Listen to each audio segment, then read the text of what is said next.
Hello everyone, welcome to daily current affairs. चलो शुरू करते हैं आज का current affair. First question is, प्रतिवर्ष अंतर्राष्ट्रीय खेल पत्रकार दिवस कब मनाया जाता है? 2 जुलाई। हर साल खेल को बढ़ावा देने के लिए और खेल पत्रकारों की सेवाओं को चिन्हित करने के लिए 2 जुलाई को विश्व खेल पत्रकार दिवस मनाया जाता है।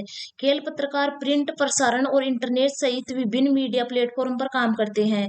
विश्व खेल पत्रकार दिवस का उद्देश्य खेल पत्रकारों के काम को स्वीकार करना और उन्हें अपने काम में बेहतर करने के लिए प्रोत्साहित करना है।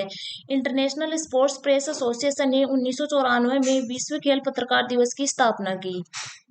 हाल ही में नीरज चोपड़ा ने स्टॉकहोम डायमंड लीग में कौन सा पदक जीता है? रजत पदक। भारत के प्रसिद्ध एथलीट और ओलंपिक पदक विजेता नीरज चोपड़ा ने स्टॉकहोम डायमंड लीग में दूसरा स्थान हासिल किया है। इस प्रतियोगिता में नीरज चोपड़ा ने अपना ही राष्ट्रीय रिकॉर्ड तोड़कर 89.94 मीटर जेवेलियन थ्रो किया है। जून के शुरुआत में नीरज चोपड़ा ने फिनलैंड के तुर्कू में आयोजित पाउनुर्मी खेलों में 89.30 मीटर का राष्ट्रीय रिकॉर्ड बनाया था। 2021 में इन्होंने 87.58 मीटर के थ्रो के साथ टोक्यो ओलंपिक में स्वर्ण पदक जीता था। स्टॉकहोम डायमंड लीग अंतर्राष्ट्रीय स्तर पर खेली जाने वाली एक एथलीट प्रतियोगिता है जिसकी शुरुआत 2014 में की गई थी। इस प्रतियोगिता ने गोल्डन लीग का स्थान लिया है। हाल ही में किस भारतीय साहित्यकार को 31वीं सरस्वती सम्मान से सम्मानित किया गया है?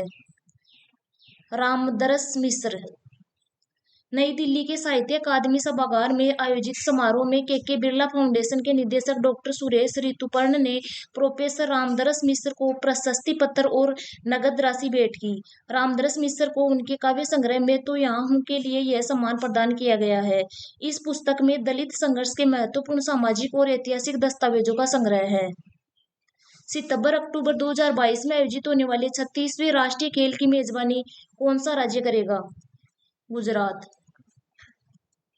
36वें राष्ट्रीय खेल अहमदाबाद समेत गुजरात के 5 या 6 शहरों में सितंबर-अक्टूबर में आयोजित किए जाएंगे। आखिरी बार राष्ट्रीय खेल 2015 में केरल में आयोजित किए गए थे। गोवा में नवंबर 2016 में 36वें राष्ट्रीय खेल होने थे, लेकिन राज्य सरकार की असमर्थता के कारण 2 बार टाल दिए गए और इसके बाद इन्हें 2020 में कराने का फैसला किया गया था, लेकिन कोरोना महामारी की वजह से नहीं हो सके। हाल ही में जारी ईज ऑफ डूइंग बिजनेस की रैंकिंग में कौन सा राज्य टॉप अचीवर्स में पहले स्थान पर रहा है? आंध्र प्रदेश। इसका उद्देश्य पूरे देश में एक साथ निवेशक अनुकूल पारिस्थितिकी तंत्र का निर्माण करना है।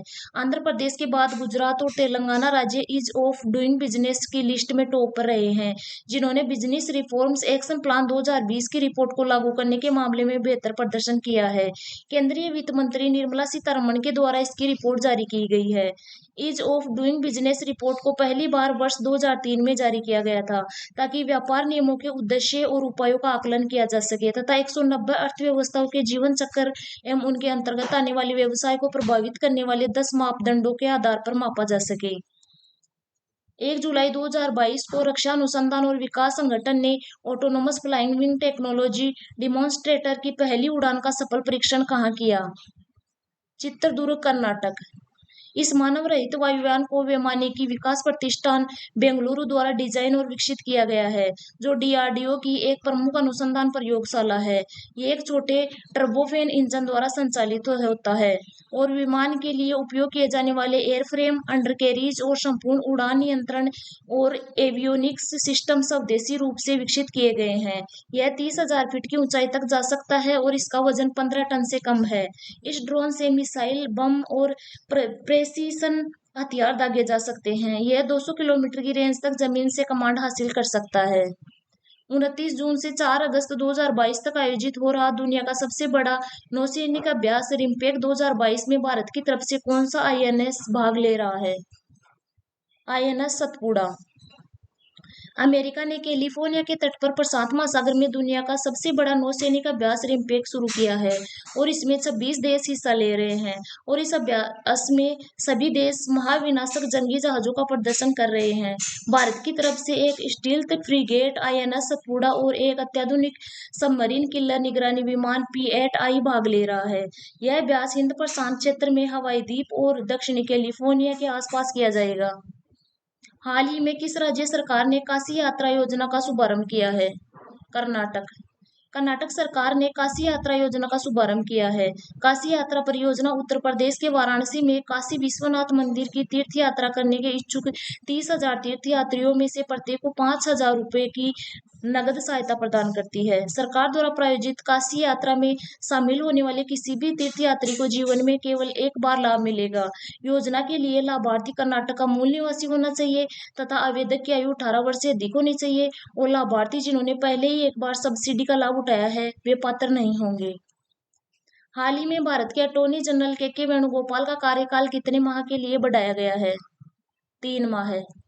अटॉर्नी जनरल के वेणुगोपाल को भारत के राष्ट्रपति द्वारा जुलाई 2017 में 3 साल के लिए देश के अटॉर्नी जनरल के पद पर नियुक्त किया गया था। 2020 में इनका कार्यकाल पूरा होना था जिसे 2 बार 1-1 साल के लिए बढ़ाया गया और इनका कार्यकाल 30 जून को समाप्त होना था जिसे 3 महीने के लिए बढ़ा दिया गया है।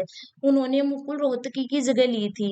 ये 1979 और 1980 के बीच भारत के अतिरिक्त सॉलिसिटर जनरल भी रहे हैं। इन्हें 2002 में पद्म भूषण और 2015 में पद्म विभूषण से सम्मानित किया गया।